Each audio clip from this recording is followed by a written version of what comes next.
All right, I've already done the overview for World War II, so if you haven't watched that, I would probably listen to that first. But now we're on to lesson one, and it says preparation for war. So we're not fighting yet, and the United States is not fighting yet, and the countries of Europe are not fighting yet. We're just kind of talking about how that gets going. All right, so that's lesson one. First word is fascist. Say fascist. One who believes that the state is more important than the individual. So it's not about you anymore. It's all about making your country be successful or winning the war or doing great things for your country. It doesn't matter what rights you give up, what freedoms you have. It's all about the country. Okay? Next word is inflation. Say inflation. Inflation is a steady rise in prices of goods. So actually, inflation is not a bad thing if it's slow and over time. But if inflation goes really quickly, that can be really bad. Okay, and we'll see how inflation was pretty darn bad in Germany. All right, question there is how did Mussolini and Fascism gain support in Italy? How did Hitler and Nazism gain support in Germany? I'm a little sorry about the kind of faded look at the text, but I will talk to you the whole time because you love listening to the sound of my voice, right? Okay, next word is chancellor. Say chancellor. The chief minister in some European countries. Next word is citizenship. Say citizenship. The condition of belonging to a certain country. Here you can see a picture of Adolf Hitler. He is right there. And he's inspecting the troops. How did fascism begin in Spain? How did Japan establish control in Asia? A little bit about Eleanor Roosevelt. How did America view the problems in Europe? And then we got our review. Here we go. Before and during the Great Depression in the United States, the other countries around the world had depressions of their own. The social and economic problems of these different countries brought different outcomes. For example, Germany, Italy, and Japan fell under the control of dictators. The whole world around would soon feel the effects of these dictators' beliefs that war might be a good solution to their nation's problems. So these countries were feeling desperate. That's the bottom line. And as far as our enemies go, those are the three you might think of as GI Japan. So Germany, Italy, and Japan instead of GI Joe. I don't know if you guys will get that or not.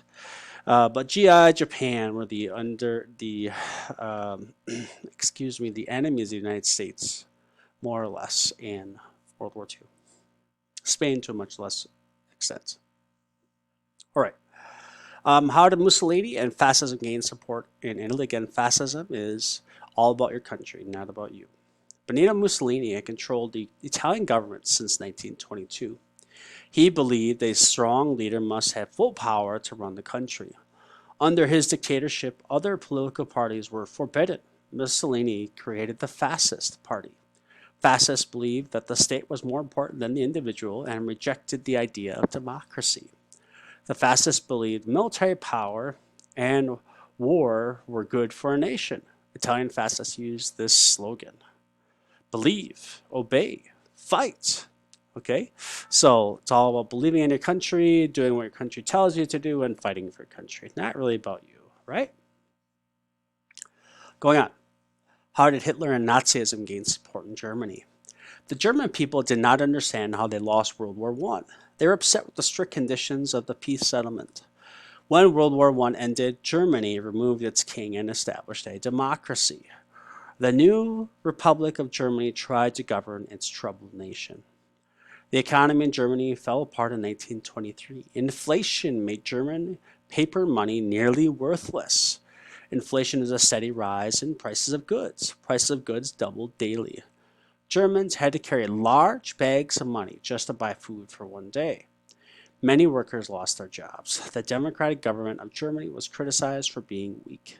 The National Socialist German Workers' Party, or Nazi Party, opposed the German government. Adolf Hitler led the Nazis. So, what those two paragraphs are saying is the Germans were upset because they lost World War I, and democracy was not doing very well, The economy, the money system was not doing very well. Took a lot of money, and there's stories of like needing a wheelbarrow of cash to pay for like a loaf of bread. Okay, that's ridiculous. So that's how poor the economy or money system was doing at this time. So people were upset and they needed someone to blame and they needed someone to lead them. So along comes Hitler. Here we go. Hitler used his skills as a public speaker and organizer to increase the power of the Nazi Party. Hitler declared that democracy was weak and could not solve the nation's problems. He added that the economic crisis was not the fault of the Germans. He blamed Germany's problems on others. He told Germans that communists and Jews were trying to destroy the government. He promised prosperity for all Germans. He preached against democracy and for hatred of the Jews. So who are the Jews? They are an ethnic group, so like Hmong or Hispanic, and they're also a religious group. So their religion is Judaism, which has its roots, or I should say Christianity has its roots in Judaism. So they both believe in one God, for example, but Jews do not believe in Jesus Christ, okay? They just believe in like God the Father, we might call him. And they believe in like the teachings of Moses and the prophets, but not the same as Christianity, but at the same time, a lot to do with Christianity, okay? Adolf Hitler became Adolf Hitler became the Chancellor or Chief Minister of Germany in 1933. This happened after his Nazi Party had won a majority of seats in Germany's parliament. Within months, Hitler became a dictator. Remember, a dictator is someone that just calls all the shots. He gave himself the title Der Führer. It meant the leader. Hitler and the Nazi Party quickly destroyed German democracy and individual freedoms. So they used terrorism. They broke up other political parties' meetings, and they made people afraid to resist them and to control Germany. Hitler was successful in improving the German economy. German unemployment dropped. The standard of living for most Germans rose. Hitler continued to campaign against German Jews. He called them traitors. German Jews lost their citizenship and their jobs. Citizenship is the condition of belonging to a certain country. So, whether you like it or not, Germany was doing pretty well under Hitler. People had jobs, so unemployment dropped means that more and more people had jobs. And the bad sides of this is the Jews are blamed and they're going to lose their businesses and their citizenship. And all right, moving on. How did fascism begin in Spain? A civil war broke out in Spain in 1936. General Francisco Franco, I'll let you say that, Francisco Franco, and his forces fought against anti-fascists. The anti-fascists wanted Spain to have a democratic government. The Spanish Civil War became a test for the fascist governments of Germany and Italy. Italy sent troops to fight in Spain, and German planes bombed Spanish cities. So what is a civil war? When people in one country are fighting each other. Okay? America had a civil war between the North and the South, and Spain had a civil war. It was between those that wanted democracy, like power for the people, or those that were supporting basically their dictator. Okay? But the dictatorship won. The fascist government won. Going on. The communist government of the Soviet Union supported the anti-fascists. Anti-fascist volunteers from Great Britain, France, and the United States also fought in this war. The Americans who fought did so by their own choice, not as members of the American military. The Spanish Civil War lasted 3 years. The Spanish fascist forces, supported by the governments of Italy and Germany, won in 1839. Franco became the leader of a new fascist government. So, Spain is officially a fascist, or we'll just call it kind of a bad country, and after 3 years of fighting. How did Japan establish control in Asia? The Worldwide Depression also hurt Japan, an island nation in Asia. Japanese industries needed imported coal, oil, and iron. The Depression made it difficult for nations to trade with each other. Without enough raw materials, Japan found its industries threatened.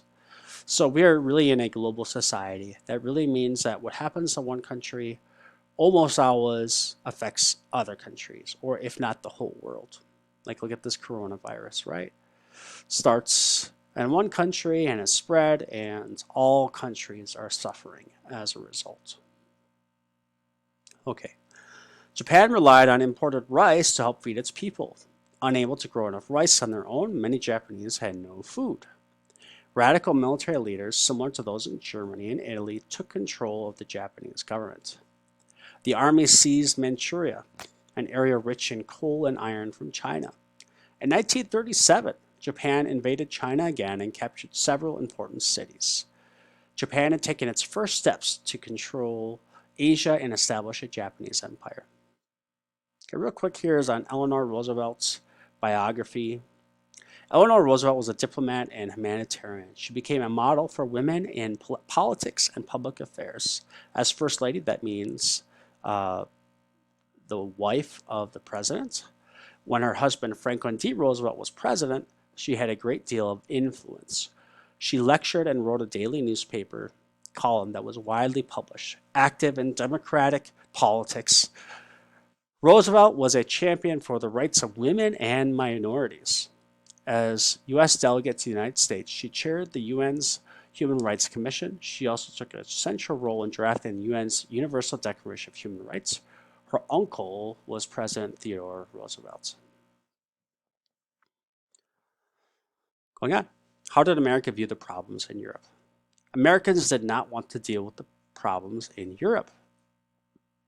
During the 1930s, Americans had a much larger problem at home with the Great Depression. The New Deal programs took time to plan and to use. There was another reason Americans ignored problems in Europe. The memory of World War I was still fresh in their minds. Americans wanted no part of another foreign war. Many people felt that the United States was protected by possible attacks because of the Atlantic and Pacific Oceans. Congress passed laws in 1935 and 1937 to make sure that the United States stayed neutral. Remember, neutral just means you don't take sides. These laws prevented the sale of arms, not like actual arms, like this, okay? It means like guns and other things used to fight, or lending money to countries at war. Throughout the 1930s, Americans watched Germany, Italy, and Japan increase in military strength. President Roosevelt was not so certain that the United States should ignore what was going on in Europe. Beginning in 1937, he tried to keep the country aware of the problems there. For that reason, some people criticized Roosevelt. They thought he wanted to start a war. All right. Just going to read through these. I'm not going to give you the answers. Number 1, blank started the fascist party in Italy. Number 2, blank became Chancellor of Germany in 1933. 3, the blank in Spain wanted a democratic government. Number 4, the Spanish Civil War lasted how many years? Japan invaded blank in 1937. And then what do you think? Why do you think some countries in Europe started to have dictators as leaders? The short answer to that, I will help you with this one, is because that's on the study guide. It might be hard. Is democracy was not working, and so they wanted to try something else. They needed a leader that could maybe take control of the country and get it going again, because the slow movements, and they're seeing basically the Great Depression affect the world. They're seeing on the Treaty of Versailles and how other countries kind of boss them around. So it's not working. So they look to leaders like Mussolini and Franco and Hitler um, to solve their problems. Okay. All right. So that is it for this section.